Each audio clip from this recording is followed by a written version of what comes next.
आप सभी भक्तजनों को आने वाली सोमवती अमावस्या की शुभकामनाएं। 26 मई को यह दिन है और इसी दिन वट सावित्री का भी त्यौहार है। आप जानते होंगे, आपके प्रश्न बहुत सारे मुझे मिल रहे हैं कि कौन सी पूजा पहले करें और क्या पूजा का सही समय रहेगा, क्या नियम है, किस तरह से हमें दोनों व्रत एक साथ करने हैं, किस तरह से पूजा करें ताकि हमारी तुरंत मनोकामना पूर्ण हो और पितृदेवता भी प्रसन्न हो। देखिए, जब सोमवार के दिन अमावस्या पड़ती है तो यह सौभाग्य से जुड़ जाती है। इस बार जो है सोमवार के दिन भले ही देरी से अमावस्या शुरू हो रही है, परंतु पितरों की तिथि हमेशा अमावस्या तिथि दोपहर में व्याप्त होती है, तो उसी दिन हमें जो है सोमवती या कोई भी अमावस्या के निमित्त कार्य करना चाहिए।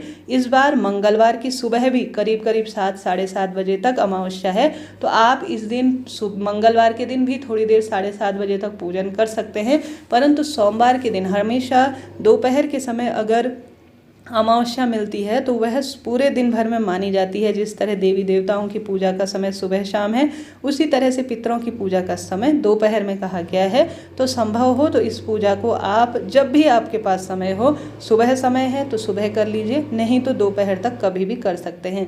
अब प्रश्न आ रहा है कि कौन सी पूजा हम पहले करें, वट सावित्री या सोमवती की। तो कोशिश करें पहले आप सोमवती अमावस्या का पूजन कर लें, अर्थात पीपल पूजा कर लें तो ज़्यादा शुभ रहेगा। सुबह सुबह पीपल सींचना सबसे शुभ होता है। वट सावित्री का, बड़ अमावस का तो आप पूजन थोड़ी देर में दोपहर के समय में भी कर सकते हैं, अति उत्तम है। अब सबसे पहले एक जल का लोटा लीजिए, निरंतर यह कार्य करते हुए ओम श्री पितृदेवाय नमः, श्री शिवाय नमस्तुभ्यम इस मंत्र का जाप करें। आप नमः शिवाय ओम भी कह सकते हैं। यह सर्वश्रेष्ठ और अद्भुत सहयोग से मिलने वाली हमें अमावस्या है।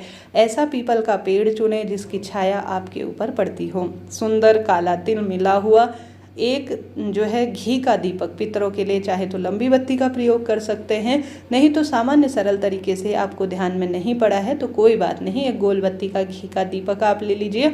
सुंदर सौभाग्य की वस्तु अपने माथे पर तिलक, बिंदी, महावर जो भी आपके पास है, लाल पीले रंग के कपड़ों का चुनाव कर लीजिए। एक जल का लोटा जिसमें काले तिल, कच्चा दूध आप डाल लीजिए, चाहे तो थोड़ा एक चुटकी गंगा जल भी डाल सकते हैं। इसे ले जाकर आपका मुख पूर्व या उत्तर दिशा की हो, आपको पीपल वृक्ष की जड़ में पूरी तरह से इसका सिंचन करना है।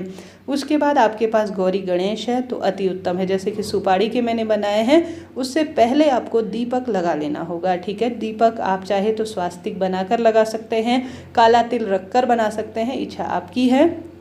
गौरी गणेश जैसा कि मैं घर से ही बना कर ले गई हूँ, पीपल वृक्ष की जड़ में अति उत्तम होगा। अगर आप ले जाएं तो, न ले जा पाएँ तो आप सभी जो है जैसे कि पीपल देवता में एक स्वास्तिक बना लीजिए और उस स्वास्तिक को ही आप गौरी गणेश और सभी जो है जो देवता है उसका स्वरूप मानकर उसका भी पूजन कर सकते हैं। कई भक्तजन यहाँ पर टिक्की भी लगाते हैं, बिंदी भी लगा सकते हैं, वह भी कर सकते हैं। तो दीप प्रज्वलित करने के बाद गौरी गणेश के जो है रोली, चंदन, मोली, अक्षत लगाएंगे। इसी तरह से आप सुमा धोबिन, कई भक्तजन यहाँ पर हल्दी कुमकुम का जो है विशेष तौर पर एक घोल बनाकर भी एक जो है आकृति सी बनाते हैं, उस स्वरूप में भी कर सकते हैं। नहीं तो स्वास्तिक सबसे शुभ चिन्ह और अपने आप में अद्भुत माना जाता है। तो आप सभी इस स्वास्तिक में भी रोली, चंदन, मोली लगाएं, पितरों का ध्यान करें, आज की तिथि का स्मरण करें, बट वृक्ष में बटकेश्वर महादेव हैं उनका ध्यान करें और आज श्री नारायण के सुंदर ओम नमो भगवते वासुदेवाय महामंत्र का जाप करते हुए गौरी गणेश का पूजन करें, दीप लगाएं। इसी तरह वट वृक्ष में भी आप जो जो चीज़ें अपने साथ ले गए हैं, वस्त्र रूपी कलावा, दक्षिणा इत्यादि सब चीज़ें समर्पित करें। मौसमी फल, बताशे, मिठाई इत्यादि भी आप गौरी गणेश को समर्पित करें और वट देवता भी दिखाएं। इसके बाद आप सभी एक वस्त्र ले लीजिए, चाहे तो यहाँ पर पितरों के निमित्त रख सकते हैं, साड़ी रख सकते हैं, ब्लाउज पीस ले सकते हैं।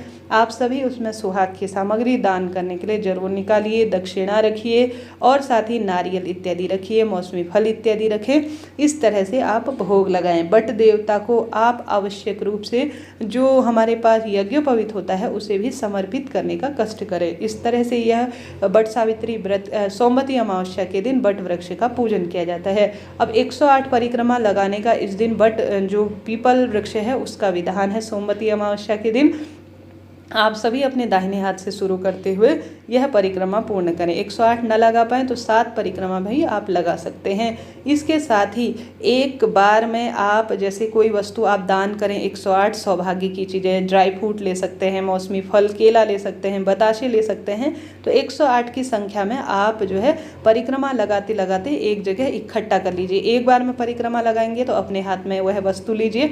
इस तरह से बताशे से आप परिक्रमा बाद में इसे पंडित ब्राह्मण जी को दान में दे सकते हैं, गरीब बच्चों को बांट सकते हैं। 108 परिक्रमा और वस्तु का दान करने का इस दिन विधान है, फेरी लगाने का। अपने दाहिने हाथ में आप काला तिल लेकर सोमवती अमावस्या की व्रत कथा का श्रवण करें।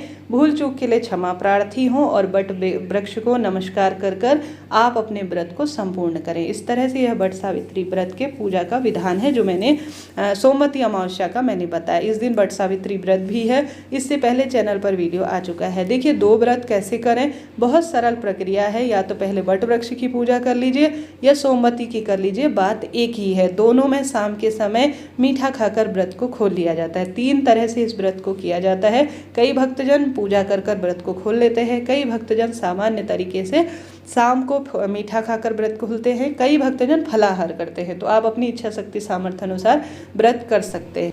इस तरह से यह कार्य किया जाता है। अब सिंदूर कैसे ले, गौरी मैया को आप जो सिंदूर प्रयोग में लेती है, लाल या नारंगी या बट वृक्ष को आप 7 बार सिंदूर समर्पित करें और वही अपनी साड़ी के पल्लू से अपने मस्तक पर लगाएं।